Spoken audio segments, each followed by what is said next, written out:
What we help children learn is that when they recognize that something is happening, that they have a choice as to how they think about it. And they can either wear we call them grungy goggles, where if they're having their grungy thoughts is like, it's the what ifs of the negative, or they can put on their power goggles. How can they think about this in a different way that supports them and supports them in moving forward, feeling more empowered?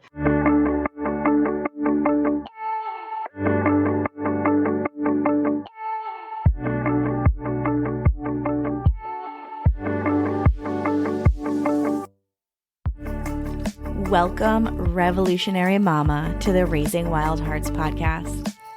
I'm Ryan Watkin, educator, mom of three, rebel at heart, and passionate soul on a mission to empower and inspire you. Here, we'll explore psychology, spirituality, parenthood, and the intersection where they all come together. We'll discover how challenges can be fertile soil for growth, and that even in the messy middle of motherhood, we can find magic in the mundane. Join me on my own personal journey as I talk to experts and share resources on education, creativity, self-care, family culture, and more. I believe we can change the world by starting at home in our own minds and hearts, and that when we do, we'll be passing down the most important legacy there is: healing. And so it is.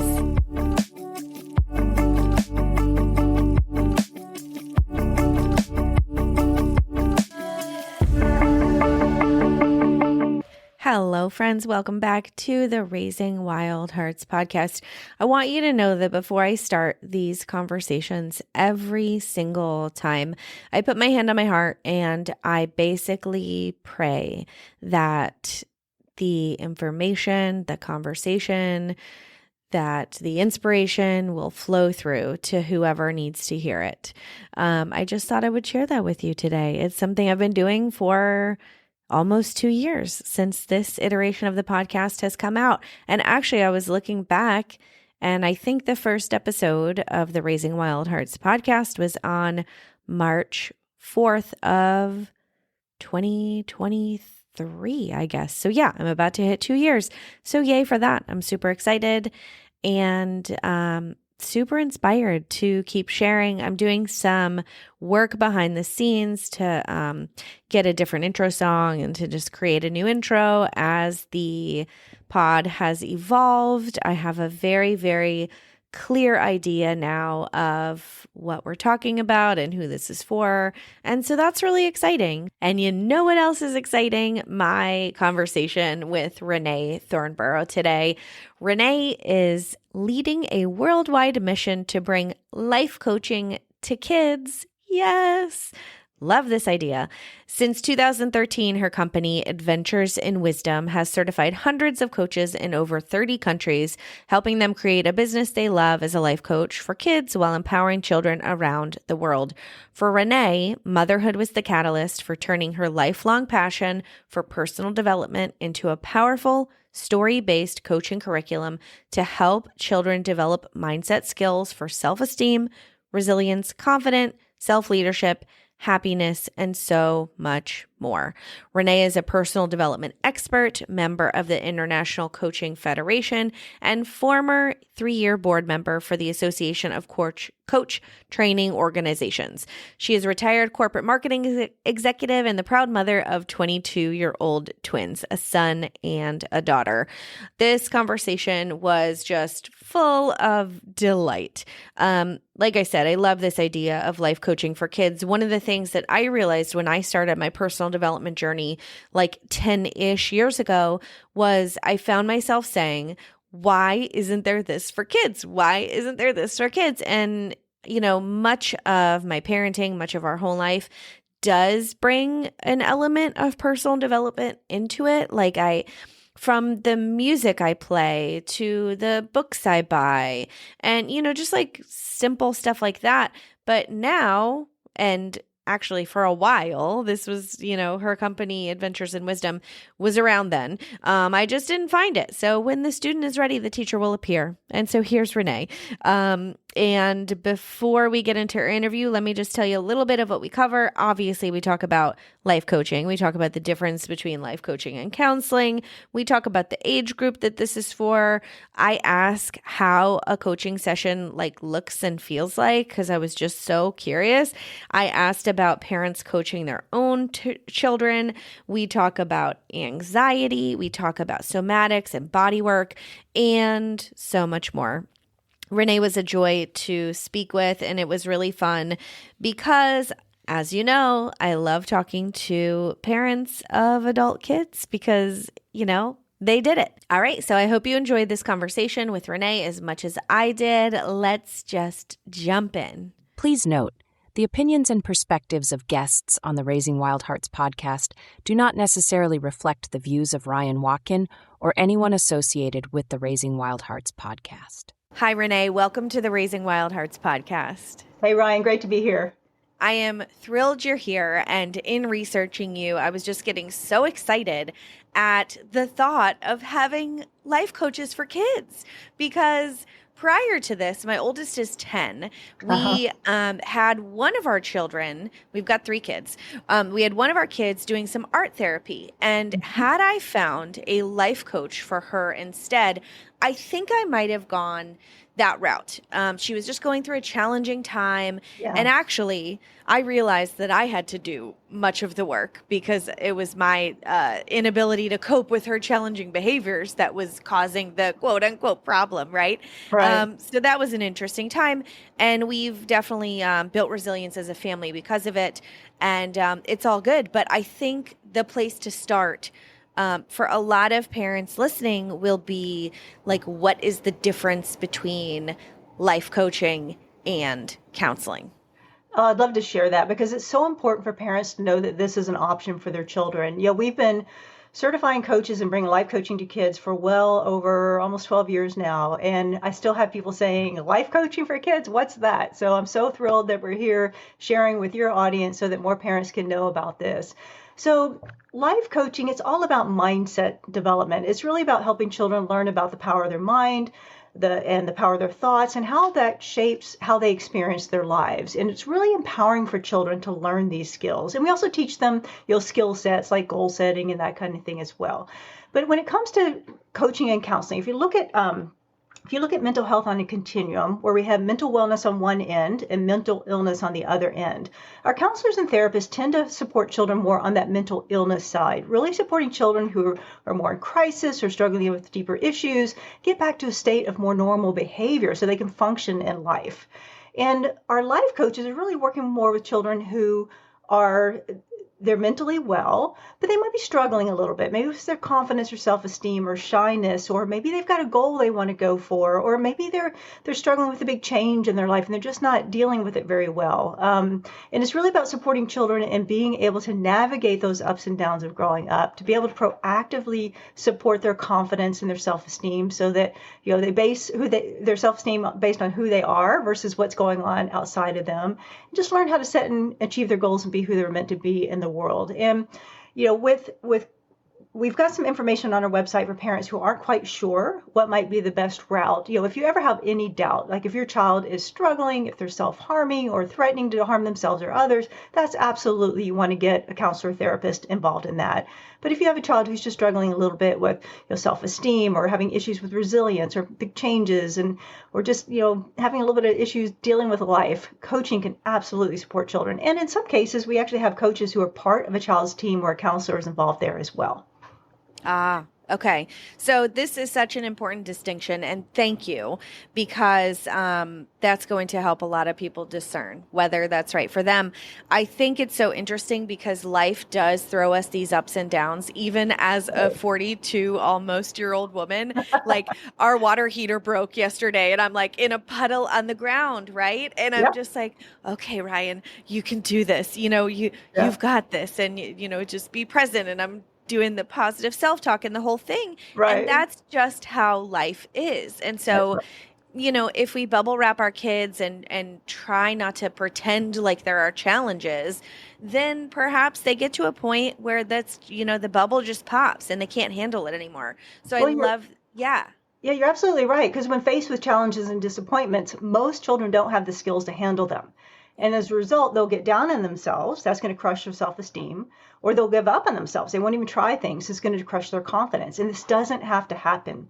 Coaching helps them develop both the mindset and the skill set to learn how to navigate life's curveballs when they come their way and to proactively shape what it is that they want to create in their lives. Absolutely. I mean, life just happens. Life is life, but it's what we make it mean that's going to impact how we navigate those experiences in our life. Yeah. I think about myself as a kid too. I've got my picture of my little 7-year-old self up here Oh, how behind me. sweet. I know. And I just put her up there because it's really an homage to how far that little girl has come. Yeah. And part of my reason for being here and for continuing this beautiful conversation on this podcast is because of her, Yeah. because she didn't have the skills, the support, the know-how. She had, 2 parents who were trying their absolute best, Right. and still, that wasn't enough. She needed some skills and some tools. And so I love that this is available for kids. Yeah. It's interesting. I love that. And Ryan, we all have that little 7-year-old inside of ourselves, especially when we're under stress. Whenever we're under stress, we're automatically going to leave the frontal lobes of our brain, go back into the emotional sides of our brain and remembering these experiences. And it's one of the reasons why sometimes we get triggered is because we're not responding as our adult selves. We're responding as our 7-year-old selves who may not have had the tools and skills that we needed. And, as adults, we get to learn how to snap out of that quicker and get back into our frontal lobe so we can navigate whatever's happening. But I love the way that you keep that front and center, and also help you be a really supportive parent as you understand what your children are going through as they're growing up too. My kids are Totally. 22. They just graduated from college in May and out on their own, starting their careers and all that. And it's just been absolutely an amazing journey. Just enjoy every minute of it. Yeah, thank you. I am. And I'm still, realizing that there are many challenges that come along with it. But I think I know that I've gotten stronger from just like being grounded in those challenges in the moment, Yeah. repairing with my kids when I do mess up, because I do, Yes. So you did it. I love when people have older kids, because when you're in it, like when you're in the little kid school age stage, it feels like it will never change, but it does change. And actually, there's this sadness that I think about in that stage, because, there's there's a time for them to grow up and fly the nest. And I'm like, wait, I'll take Yeah. this. I'll take it while I'm in it. So yeah. Yeah. Yes. And it's just a little bit different. It looks different. And even though my son lives in Washington State, I'm in Texas. My daughter's here in Texas, so we see her a little bit more often. But we stay connected daily, through technology, through texting and that kind of thing, and frequent phone calls. And when you have that foundation in that relationship, you'll stay connected, and they'll still want to come home and have you visit them. And those are great possibilities that you get to create. That's beautiful. I love envisioning that, actually, Yes. because that's one of my North Stars, is like, when they are older, will they Mhm. trust me? Can I be a soft place for them Yeah. to land? Can I be a non-judgmental presence in their life to just be a witness to their journey? And the fact that that's your North Star, that's going to help you create that. And Mhm. especially during those teen years, one of the things that just drives me nuts is when people go like, oh God, my kids are going to be teens. It's going to be so horrible. Well, if that's your mindset into going into those years, then that's what you're going to experience. I absolutely love the teen years and watching my kids try things out and become who they were, or, and still are. I mean, you're always evolving and growing, just like I am, in my, late 50s. So it's just, we're always growing and changing.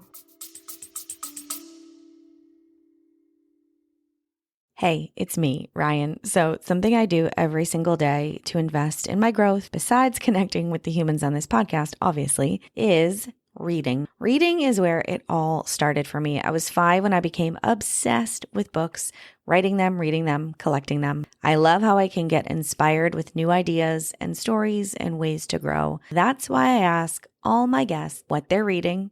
And finally, you can check out all the book recommendations from the experts and authors on the show in one place at raisingwildhearts.com/books.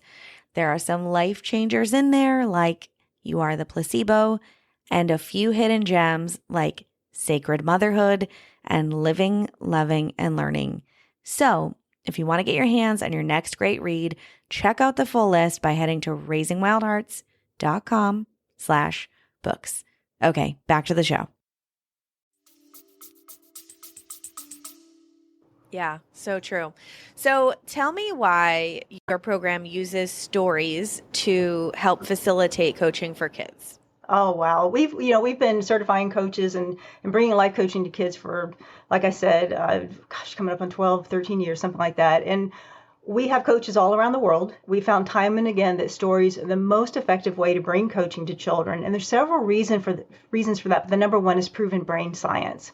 Because when we hear facts, like if you're learning facts, that area of your brain that turns words into meaning is most engaged. However, when we hear a story, not only is that intellectual region of our brain engaged, but so are the emotional regions as we imagine experiencing what these characters in the stories are experiencing. But so are the sensories as we imagine just being in that same situation. And because more of our brains are involved and more of a child's brain's involved, it's going to create stronger memories around both the stories and the lessons from the stories. It really is a powerful way to work with kids. And most kids, they don't like to talk about fear, being afraid and nervous, but they love to talk about things like grungies and dragons. Those are some terms from our curriculum that give children a safe way to talk about what they're feeling and what they're thinking. And this opens up the door to coaching. And our coaches reference the stories during their coaching with kids at all times. They can even reference stories that they covered, months before. And so, for example, the story that we use to teach children about having an I can do it mindset is called Canville and Can'tville, A Tale of Two Towns. And let's say you're working with a child and they're getting down on themselves thinking they can't do something. Just ask them the coaching question. What would this look like if you were living in Canville? That immediately takes them back to the story and remembering how they can approach that situation more powerfully using the mindset skills that they've developed. And it just adds such great connection and engagement and fun to the coaching process. Yeah. So I downloaded the free story for parents and educators. I did. And it was about Trudy the turtle. And spoiler alert, go and download your own version, your own copy of this. And it was really cute and I loved it. And Trudy was feeling a little nervous about the day coming up. And she kind of had this negative self-talk in her head and she didn't even realize it. Exactly. And I loved how it was just like, well, there's self-talk in your head and you're always talking to yourself. And they... I think it was Wyatt who came. Wyatt the Wise Wizard. Yeah. Wyatt the Wise Wizard. And he helped her reframe some of her thoughts. And so she had these like affirmative or these affirmations that she could have in her mind instead of like this talk that we don't even realize we're doing, adults too. And so I loved it. And it was really, really cute.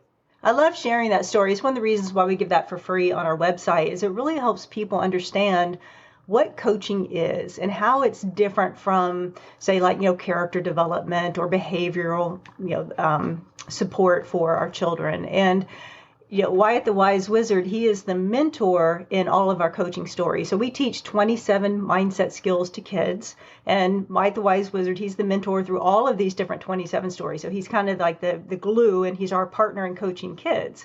And your kids just love them. Sometimes our coaches will have little puppets or they'll dress up as Wyatt or have the kids make little Wyatt the Wise Wizards. And it really is a lot of fun. But what's so powerful about the self-talk story, it's called Choosing Your BFF or Best Friend Forever, is how Wyatt helps Trudy see her own self-talk by hearing two of her friends talk to her like in her imagination. One of her friends is illustrating negative self-talk, which was her own voice. The other friend was illustrating positive self-talk, which was the voice that we get to choose of how we talk to ourselves. So I would encourage people to get that story, download it, and within an hour you can have story time with your kids and start learning the powerful skill of self-talk. I have so many grown-ups tell me it was such aha moments for them as well when they experience that. Oh yeah. So much of parenting for myself has been learning, not to mention like the few years when I homeschooled, like I was just like, wow, I'm learning so much too Right. alongside of them and it's fun, you know? Yeah. So what age is your program for? Like what's the ideal age range? When I designed this program, Ryan, I was really gearing towards ages 6 through about 12, 13, 14. So kids in elementary, middle school, I wanted to reach them while they were young, help them to learn these mindset skills they could use to help navigate life. Kids go to school. It's the first time they start having issues with friends and peer pressure and grades and not making sports teams and all that kind of stuff, not getting invited to birthday parties. So helping kids learn how to navigate that. And so all of the stories are written at about a grade 4 level. Our coaches can simplify them for younger kids. But what's surprised me over the years is how many of our coaches actually use our work with teens as well. And they just modify the discussion questions. And, they may not do art project activities and stuff, but they will adapt it to something that's more relevant to teens. But the ideal sweet spot really is at ages 6 through about 12, 13, 14, something like that, middle school. Okay. Awesome. Elementary And then middle. yeah. What does a coaching session look like? Are they virtual? Are they in person? Like, is the coach reading the story to them? Is the child reading the student? Is there an audiobook? I'm so curious of like what it all looks like. Yeah. So let me share real quick about what is in like a curriculum. We're talking about coaching with stories. We call it a skill book. And in a skill book, you're going to have the mentor's guide. It's going to have the background information and coaching tips. The children's guide is going to have the coaching story, which is what teaches the skill, teaches the lesson, child-friendly discussion questions, and activities. A lot of those are art projects. So when you're talking about your art therapy, it made me think, voila, that could fit well there. So that's that's the tools that our coaches use. Our coaches always work live with children. Our children spend way too much time in front of screens right now, and they are craving human-to-human connection. And so our coaches always work live. It can be online via like Zoom or in person. They can work with children one-on-one. So that's obviously more intimate, more coaching, where you're really addressing whatever the child might be dealing with. Small groups. So small groups, you get to know the child a little bit better. And then some do workshops. And workshops are that's more of a training environment as opposed to a coaching environment, but it's a great way to start help children on the path of learning about these skills. So to answer your question, let's say we're doing a one-on-one coaching session, and we've got structures and things that we share with coaches on how to do this, but our coaches have flexibility into how they like to work with kids. Most will start with some sort of an icebreaker. We have a lot of different examples for them there. And then they'll review what we call the Whys in 5. A Whys in 5 is a 5-minute review of whatever skill they learned the last time. And so, if they've had, this is after session number 1, they'll do the Whys in 5, and then they'll go into whatever it is they're going to cover that day. It always starts with a story. There's different ways our coaches do the story. Some will read it, but they don't just sit and read the story. They will engage with the child and ask questions along the way. Sometimes they'll use puppets. Sometimes they'll have children help read too. It kind of depends on what that child responds to. It really is about following the child and what they're really needing. We do have an audio version of the curriculum, so sometimes our coaches will use that. It really, like I said, it depends on what the child responds to. So after the story time, we have child-friendly discussion questions, and then we also have activities. Like I said, a lot of them are art projects. It gives them kind of a multi-sensory way to experience the skills. And so our coaches will have some flexibility as far as how they want to use that part of it. So we call this the story coaching process. So the S in story is story, T is talking about it, O is organizing your activity, R is reviewing the skills. So what happens is at the last part of the session, usually the parent will come in and the child will actually share what they're learning. And if they have some sort of art project, they'll share how it was relevant to the skill that they're learning, because we love for kids to be able to take something home from that session to have in their room. We call those memory markers because it helps them remember about the skill. And we also share with the parent a one-pager. We call it a wisdom for home take-home sheet, so they can continue that conversation at home. And then the Y is the yes, confirm your learning. That's actually the Whys and 5s, which we use at the beginning of the next session. So that's kind of the story coaching process. And like I said, some of our coaches will change it up a little bit. They might have outdoor game activities or do it. It's really bring who they are into it. Some of our coaches may be trained in yoga or breath work, or we have several coaches that have equine therapy access places that they will hold their sessions to be able to integrate animals into the work that they're doing. So there's some flexibility there. There's so much possibility. Like I'm There just really is. envisioning possibilities in my own community, and it's really cool. And it contrasts with our experience in art therapy, which we did love, and our daughter actually loved it as well. But it was very interesting. She would come home with all these, paintings of like rainbows and unicorn. Like it would be so fluffy. I was like, well, did you talk about like, when you were angry, like a good thing to do? And it was like not so much of that. It was just like she kind of went in, did the art. There was no like guiding questions as far as I knew. So I love too that you involve the parents, and the parents get to see and hear kind of like what's going on and what the skill is. And I would imagine that this would be helpful for some of the parents as well. Absolutely, absolutely. And most of the parents who hire our coaches, they're into personal development work themselves at some level. Yeah. And so they have a foundation of knowledge which really helps support the growing and development beyond that. And I love what you're sharing about the art project. So an example of the art project for that self-talk skill book that people can get and that you had is for kids have an opportunity to decorate their own self-talk mirror.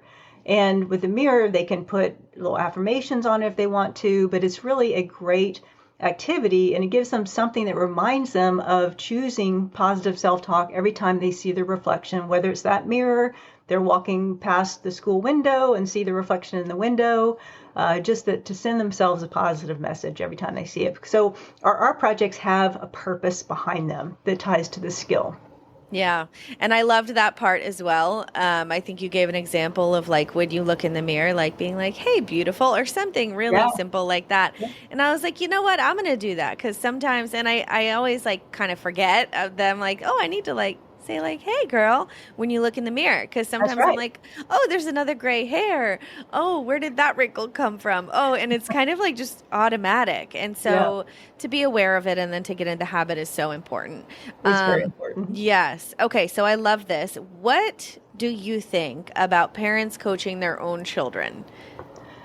I think it's a great idea for parents who feel like they can be a good coach for their kids. And, it's interesting because a lot of times parents want to be their child's own coach. That's how I started. That's how I got started with this thing. I wrote this curriculum for my own kids. And back then it was just the stories, but the vision started to grow as far as wanting to help other kids too. And that's when I put it more into a curriculum format, and I had it available as a home study program for parents to use with their kids and on and on. But what happened was I had people, counselors, therapists, educators, coaches, even people who were coaching sports or martial arts or art or whatever, wanting to use this work with kids too, which is why we shifted into certifying people to use this work. But the reason why I share the background to that is, a lot of times parents might want to be their child's coach, but they may not be the best coach for their child. And it's not because they're an ineffective parent. It's actually exactly the opposite. Parents who hire a coach to work with the kids are very effective parents. They want the very best for their children. They just realize that sometimes their kids need a different avenue to be able to have conversations. And even when there's like family dynamics, sometimes you need someone it's not that parenting energy. So the best thing that we recommend that parents do is get that self-talk story. See how your child responds to you. And if they respond well, it's like, well, it might be a path for you to go ahead and coach your own kids too. And if it's not quite so much, it might be better to have someone else who's part of that. But our philosophy is that parents are always the most important influence in a child's life. Our coaches are just part of that parenting team. And the parents are always going to be the one that's really taking the lead there. We're just there to support them in raising happy, healthy children who are confident, prepared to thrive in life. Yeah, that's beautiful. So can we double click on one of the mindset skills that you teach? You said you teach 27 skills, which is amazing. Like which skill can we double click on? Like maybe responsibility or anxiety, or maybe another one that you have in mind? So when you say double click, you want to dive deeper into it? Yeah, like let's dive deeper into one of those skills. Well, do you have them in front of you by chance? The what? The Do you have list? the list of the 27 skills in front of I you? wrote down a few. I wrote down responsibility, anxiety, happiness, and decision making. Also, integrity is one I had down here. And the reason that I wrote those down is because they're relevant Oh, in yeah. my parenting and in our house right now. We've got 10, 8, and 3. And so, Oh, how fun. yeah, it is. And so All many right. of these we talk about a lot. Okay. Which one do you want to dive into then? So, we don't we just have like as humans, like this need to go like towards the negative. I want to pick anxiety because one of my kids kind of has this default anxiety, kind of Yes. just like who she is. She runs a little anxious, and Yeah. maybe she got that from me. So Mhm. let's talk about that one because last Yeah. night, this is a perfect example. Last night the water heater goes out. I start a fire in the oven when I'm cooking the pizza. I mean, it was like, is this like our like really real? And I started going, oh my God, how are we going to shower? Oh my God, da, da, da, da. Oh my God, da, da, da. Yep. And you know what's funny is that my husband brought out this book that he rented from the library for our 3-year-old. And it was like the Pout Pout Fish and Willa the Worry Whale. And he's like, Yeah. can I read Hmm. this to you? Yeah. And I was Oh, like, how sweet. Like to you? he read it to How me. sweet is that? That's It, awesome. it was amazing. I Way was to like, go, hubby. way to go, hubby, indeed. I was like, I've never loved you more. It was so sweet. Yeah. And Yeah. it's just like and of course this interview is today because Yeah. thank you, Yeah. universe. It's always Yeah. like that. And so yes, that was like a big anxiety when we start to go like, in our head of all the different things that are going to go wrong. Yeah. And the Yeah. Yeah. kids don't really have that ability to go, oh, well, I'm thinking all these thoughts of the things that are going to go wrong. What happens is I think there will be this behavior, this challenging behavior that we as parents have to discern. Like, I think this is anxiety manifesting in our kids. And so, Right. yes, I think that Yes. would be a good one to go for. Yeah, yeah. And we actually have several different of our skill books that all kind of funnel into anxiety because anxiety covers a lot of different things. It covers from our fears and kind of this constant state of uneasiness. It can come from feeling lower self-esteem or lacking confidence in our ability to do something. So that's self-esteem and confidence. It comes from self-talk. Self-talk is always like at the core of things. So, so we can address a couple of those, but the number one thing to do when a child is in anxiety is because anxiety is like this constant undercurrent that something's not right. And a lot of times they'll have this what if thinking of all the things that could go wrong. So there's several things we want to help them do. And the first thing we want to do when someone is really having anxiety, and you can see it physically in them, is we want to help them calm down a little bit and shift from what's called the sympathetic nervous system to the parasympathetic nervous system. So the sympathetic is like your fight, flight, freeze. It's where you feel panicky, anxious. And the best way to calm down is like touching your heart, deep breathing. I don't know if you're familiar with tapping, tapping, whether it's like this type of tapping, Yep. just, saying things to yourself. Sometimes we just do even just light tapping. It doesn't even have to be done a certain way. But what we're wanting to do is get that child back to the present moment and get ourselves back to the present moment. Yeah. And then another thing to do is pick 3 things that you can see. So for example, I can see my book, my lamp, my table. And so what that's doing is it's bringing my mind to the current moment. And then focusing on your breath. So what you're doing is helping calm the body down, calm the mind down. And then the important thing is to explore our thoughts, because our thoughts are what's creating this anxiety. The thoughts of the what if it doesn't work, or what if he doesn't like me, or what if I can't do this, what if I fail, all those what ifs, right? Just like you were, what if I can't take a shower, what are we going to eat since I burned up the food? So it's the what if. So instead of the what if of the bad, what's something good that can come out of this? And we call this shifting our thinking. And within the Adventures in Wisdom curriculum, we call it wearing our power goggles. So every time we experience something, anything in life is just an event. And we as humans get to choose what that event means. We assign a positive meaning to it or a more negative meaning to it. And what we help children learn is that when they recognize that something is happening, that they have a choice as to how they think about it. And they can either wear we call them grungy goggles, where if they're having their grungy thoughts, it's the what ifs of the negative, or they can put on their power goggles. How can they think about this in a different way that supports them and supports them in moving forward, feeling more empowered? Perfect example for a child would be something like getting a bad grade or maybe failing a test. And, failing a test, oh gosh, I'm such a failure. The teacher's going to think I'm stupid. My mom's going to be mad at me, all that kind of stuff. That's grungy goggles, right? That's really self-beat up. That's not going to support them in their self-esteem, their confidence, or even doing better on the next test. A more empowered way to think about this, to put on the power goggles is, wow, I failed a test. I better study harder next time. Because what that does is that shifts the child from judgment about themselves being a failure versus being in action about the problem, which is failing the test, studying harder to get better grades, or maybe asking the teacher for extra credit, or talking with a parent about helping tutor them, or seeing if they could get a tutor. And just having an opportunity to explore different ways to view what is happening that's going to support them and move forward. Is that helpful? Absolutely. So helpful. And I think I like to envision kind of the world with this like new generation of children coming up with all these skills and emotional, awareness and everything that they're learning now that, we didn't really have prior to this generation. And so I just envision how different the world will be and how it will change for the better. And it's just beautiful because these are amazing skills to have. So important. And Ryan, that's what got me into this whole thing. I discovered the world of personal development right out of college. And I remember thinking to myself, why didn't I learn this when I was a kid? It made no sense to me that back then it was just the personal development world. And then the whole life coaching industry grew up. And so the life coaching world focuses on grown-ups. And those core thoughts and beliefs that shape who we are and what we think is possible for our lives are formed when we're really young. And I knew way back when, if I ever had children, I wanted them to learn this powerful way of thinking. And I became an expert in personal development. I used these skills to create a very successful corporate career, happy, fulfilling marriage, relationships.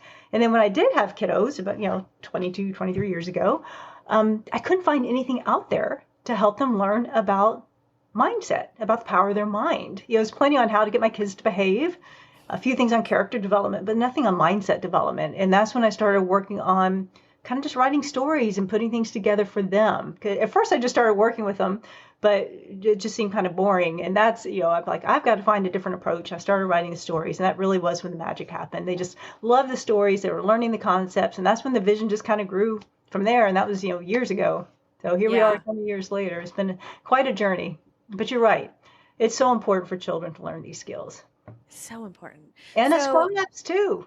We're always in the work. We're always in the work. You're talking about having your anxiety and stuff.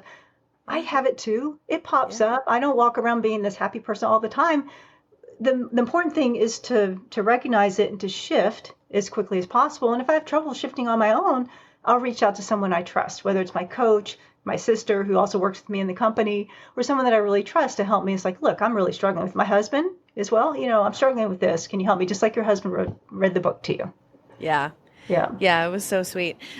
So I'm picturing the kiddos during these sessions. Yeah. And I'm, part of me feels like they get so much homework and they're so inundated with a big, big workload nowadays. Yeah. Mm-hmm. And so I wonder if some of these kids are thinking like, oh, this is like another thing of work I have to do. Yeah. Or if the stories make it so it's fun, or maybe a little bit of both. Like, do you have any feedback on how the kids are responding?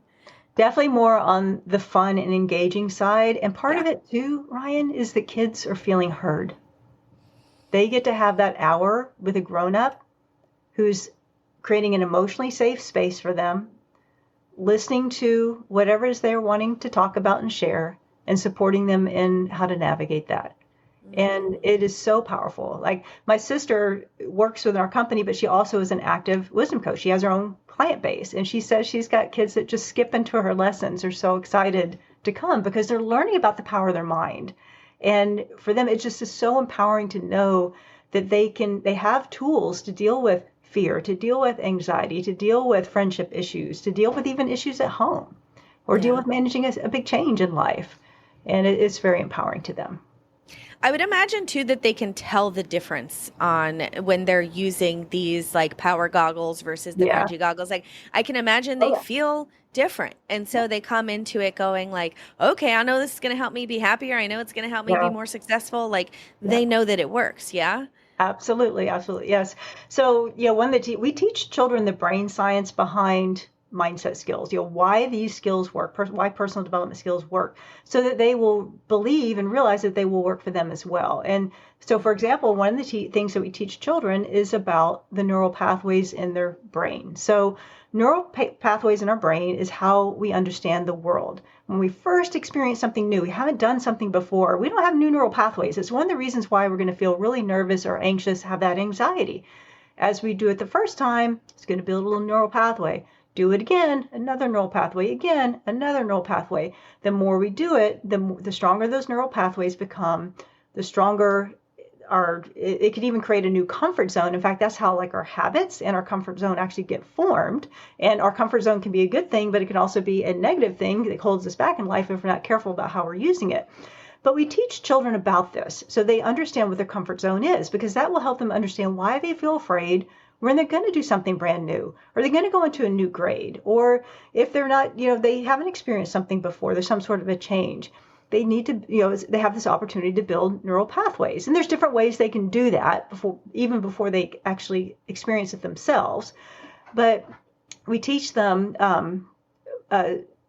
when it comes to the neural pathways, one of the really cool things that my sister actually came up with a little girl. She's working with someone she was almost about 5 years old, who was struggling with some big changes. She was going to go to big girls school, which we call kindergarten. My sister's in Australia, so they don't call it kindergarten there. But she was struggling with learning about this big change. So they were learning about neural pathways. And so what Karen taught her, or actually gave her, was like a little sparkly wand.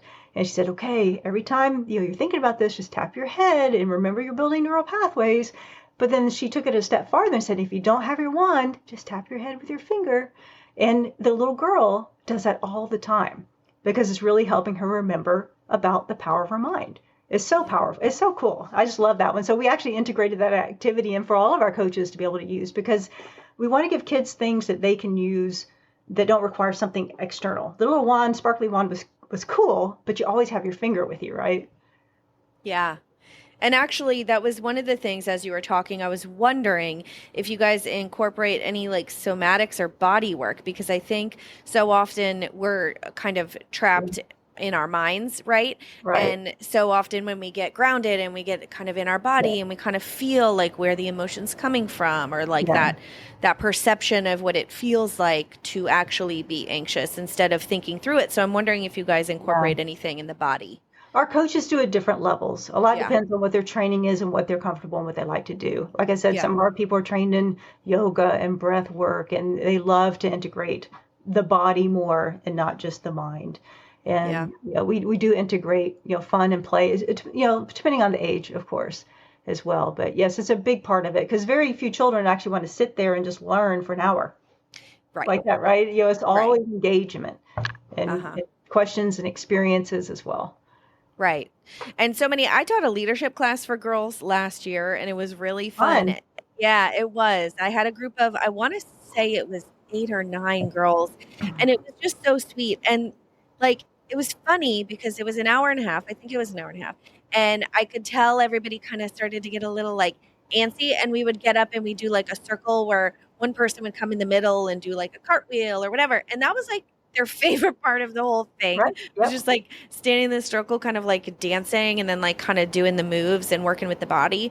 And so I envisioned this like, this way of working with the mind and the body, right?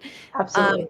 And then of course the soul too. I mean, there is a spiritual element into this. Like kids are getting to know themselves better. They're getting to really understand who they are through this work. They're boosting their self-esteem. Like it's beautiful, soulful work, in my opinion. So, yeah. So your book, it's called, let's see, I have it written here, A Parent's Guide to Life Coaching for Kids, When to Add a Coach to Your Parenting Team. Right. Love the title. Love that you call it a parenting team, because that is what it is. We totally need a team. Yeah. It's got 32 5-star reviews on Amazon. Yay. So people are loving it. That's so fun. Why did you, aside from the obvious things that we already talked about, why this book now? Yes. It's interesting. Like I said, we've been doing this for well over a decade, right? We have coaches all over the world bringing life coaching to kids. Parents need to know this is available to their children. So it really is to build awareness with parents to help them understand what coaching is, how it's different from counseling, how it can support them in their parenting.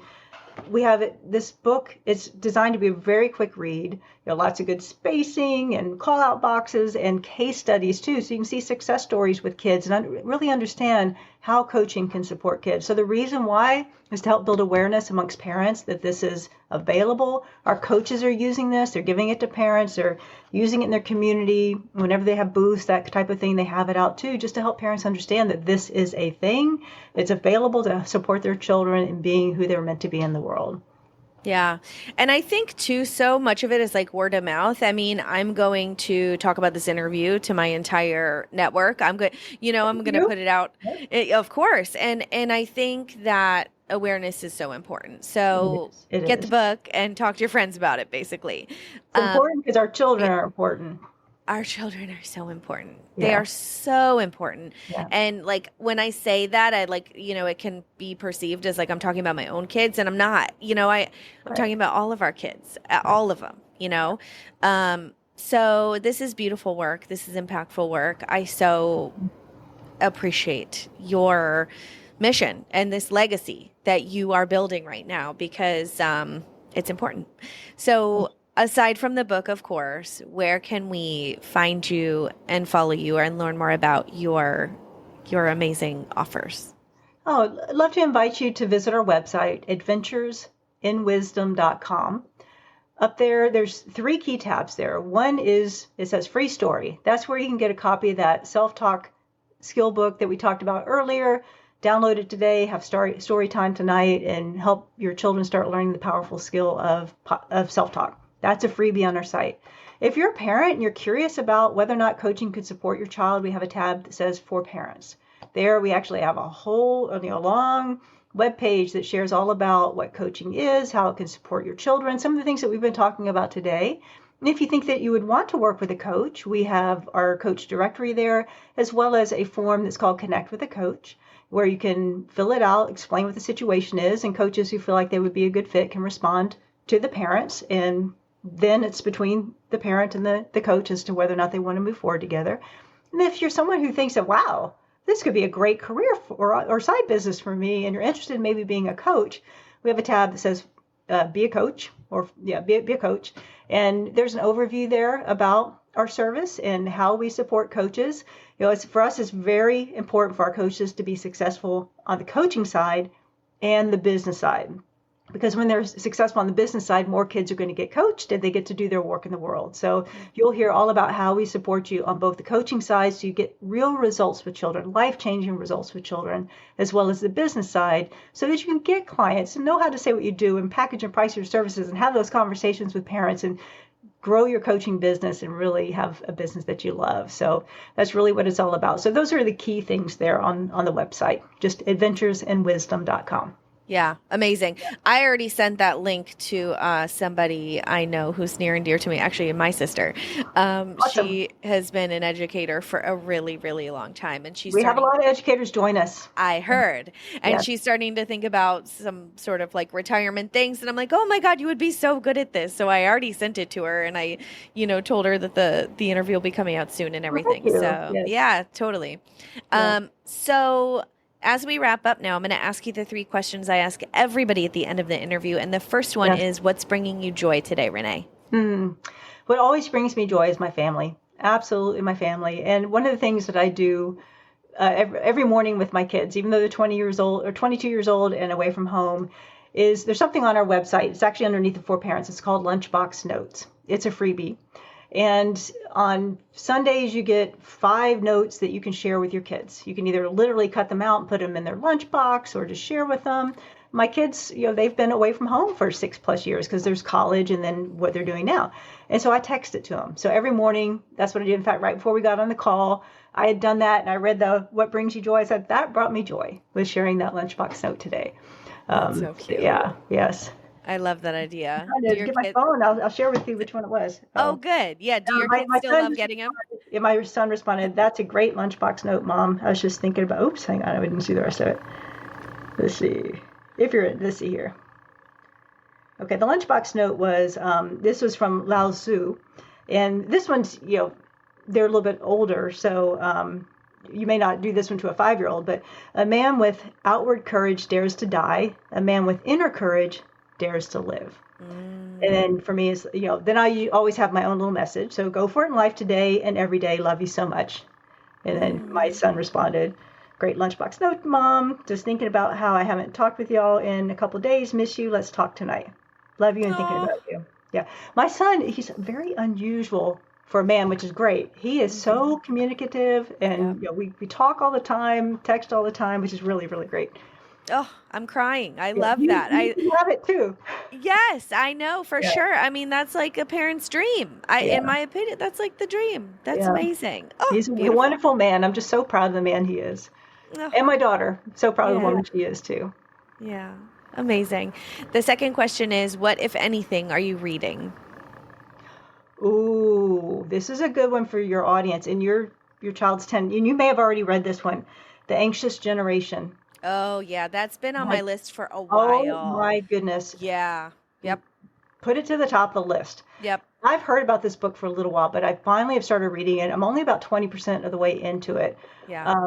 But it's all about, for those who aren't familiar with it, it's about the impact of phones and in particular social media on our youth. And what's really interesting, I'm getting chills. My kids were entering into puberty. They were just on the little bit later side, earlier side of the social media. So, and luckily they never really were into social media much. But boy, a lot of what I was reading about in that book, I saw with some of their different friends, especially those. It's interesting because the people your kids are friends with in elementary school may change in middle school, just, peer groups and that kind of thing, interest activities, which happened to, especially my daughter. And, one group I could totally see into the whole social media, phones, social system.